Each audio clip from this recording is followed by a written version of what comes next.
The ARCA race at Daytona was a wild and unpredictable event, filled with drama, big wrecks, and unexpected storylines.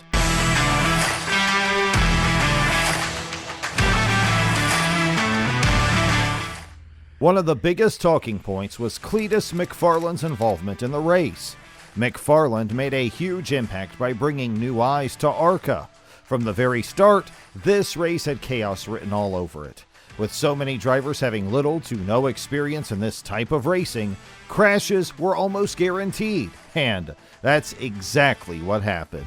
The biggest wreck of the race happened early, taking out nearly half the field.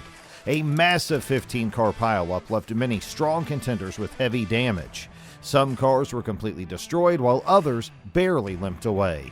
Only a handful of cars made it through without a scratch. That included Butterbean, who would go on to steal the show with a dramatic victory. Butterbean, driving the number 28 for Pinnacle Racing Group, pulled off one of the most impressive wins in recent ARCA history. This was his big moment, his official arrival on the NASCAR scene. While he had already built a name for himself in short track racing, winning at Daytona is a whole different level. It proved he could handle the pressure of superspeedway racing, where inches make the difference between victory and disaster. His race wasn't easy. He had to survive the big wrecks and stay out of trouble while also making the right moves at the right time. Only 4 cars finished the race without damage, and Butterbean was one of them. His number 28 car was fast all day, and when it mattered most, he used that speed to take control. He led the final 7 laps, holding off the competition to take the checkered flag. Butterbean is now on the radar, and people will be watching to see what he does next. But while Butterbean won the race, the biggest star of the event might have been someone who didn't even finish. Cleetus McFarland made his ARCA debut and instantly became the most talked about driver in the field. His presence brought a whole new audience to the race. NASCAR saw the opportunity and made sure to highlight him, setting up an in-car camera and live streaming his race experience on YouTube, and that decision paid off in a big way. At one point, over 50,000 people were watching his onboard camera feed alone. That is a massive number for an ARCA race, and it showed just how powerful social media can be in today's world. McFarland's race was short but packed with action. He started off well, avoiding the early wrecks and making his way through the field. He even had a near-miss moment where he dodged a huge crash by inches. His reaction, caught live on camera, was pure entertainment. Fans loved every second of it. Unfortunately, his luck didn't last. Later in the race, Amber Balkan lost control and spun into him. With nowhere to go, McFarland got caught up in the crash. His car suffered too much damage to continue, ending his race early, but that didn't stop him from making headlines. After the crash, Fox Sports caught up with him for an interview. What happened next was something NASCAR desperately needed. Instead of giving a boring, polished answer like most drivers, McFarland delivered one of the most entertaining interviews in recent memory. How you wanted it to come to a close. What was your experience like as a whole? Well, I was having the best day of my life. Ripping around Daytona like a bald eagle. I was flat out, avoided a wreck, which was awesome. I thought I was the best driver to ever exist in that moment. And it's probably because my sleeves were cut off that I was able to pull off that maneuver, come down pit road. Then someone slammed into my rear left quarter, spun me out, lived through that, got some fresh tires, went back out there. I'm hot dogging into 1 and 2, and the car lost it in front of me, and I saw it, didn't have enough brakes to get slowed down before it, and tried to go around it, misread it, zigged instead of zagged when I should have zagged, and I zigged, and bam, blew the front end right off my hot rod. Social media exploded. Clips of his interview spread like wildfire. NASCAR fans, casual viewers, and even people who had never watched a race before were sharing it. And this is the kind of energy NASCAR used to have. Drivers with real personalities. People who weren't afraid to be themselves, crack jokes, and show emotion. Somewhere along the way, the sport lost that. Interviews became stiff and predictable. Drivers all sounded the same. But McFarland changed that in just one weekend.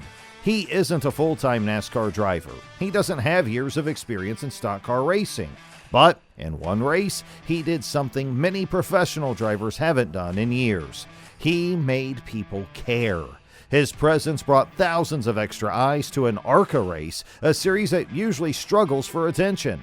Just imagine if he got a shot in the NASCAR Cup Series. The excitement would be off the charts. Fans would tune in just to see what he'd do next. This isn't the first time an outsider has shaken up the NASCAR world. Years ago, Travis Pastrana ran a handful of races and fans loved it. Even some of NASCAR's biggest legends like Tony Stewart and Dale Earnhardt Jr. had a way of connecting with people because they were authentic. But over time, the sport moved away from that. Drivers became too careful with their words, too polished. NASCAR recognized this impact right away. Even after his race ended, they didn't want Cleetus to leave the spotlight. They invited him to the broadcast booth to help commentate the rest of the race. His fun, energetic approach added a fresh element to the coverage, and fans loved it. Even though he was taken out of the race, he remained one of the biggest stories of the day. And this is something NASCAR should pay close attention to. McFarland owns Freedom Factory in Florida, where he regularly hosts events that mix racing with entertainment. His participation in ARCA showed how powerful his influence is. Many of his fans tuned in just to see how he would perform. NASCAR benefited from this exposure, and it would not be surprising if they found ways to work with him again. He even mentioned that he might return for another race at Talladega if his car could be repaired in time. The race itself was a survival battle, with massive wrecks shaping the outcome. Early in the event, a 15-car pileup set the tone for what was to come. Racing at Daytona in the ARCA series is never easy, especially since many drivers have limited experience in these conditions. High-speed pack racing requires precision, and even the smallest mistake can cause chaos. That's exactly what happened. A minor miscalculation triggered a chain reaction, wiping out a large portion of the field. As the race continued, more accidents followed. Some drivers found themselves involved in multiple wrecks throughout the event. And by the end of the race, nearly every car had some form of damage, making it one of the most destructive ARCA races in recent memory. With so many wrecks, simply finishing the race became an achievement. Butterbean, the eventual winner, managed to stay out of trouble for most of the event, and that was a key factor in his victory. In races like these, avoiding crashes is just as important as having a fast car. Butterbean's ability to keep his car clean allowed him to be in the right position when it mattered most. This win was a huge moment for him and his career. Butterbean is now a full-time ARCA driver, and this victory gives him momentum heading into the rest of the season. Success in ARCA can open doors to NASCAR's higher series, such as the Truck Series and Xfinity Series. If he can build on this win with more strong performances, he could earn opportunities at the next level. Winning at Daytona is always special, and for a young driver like Butterbean, it could be a game changer. Hey, that's all we have for today. Don't forget to comment down your thoughts on this, and while you're down there, make sure you hit that subscribe button as well.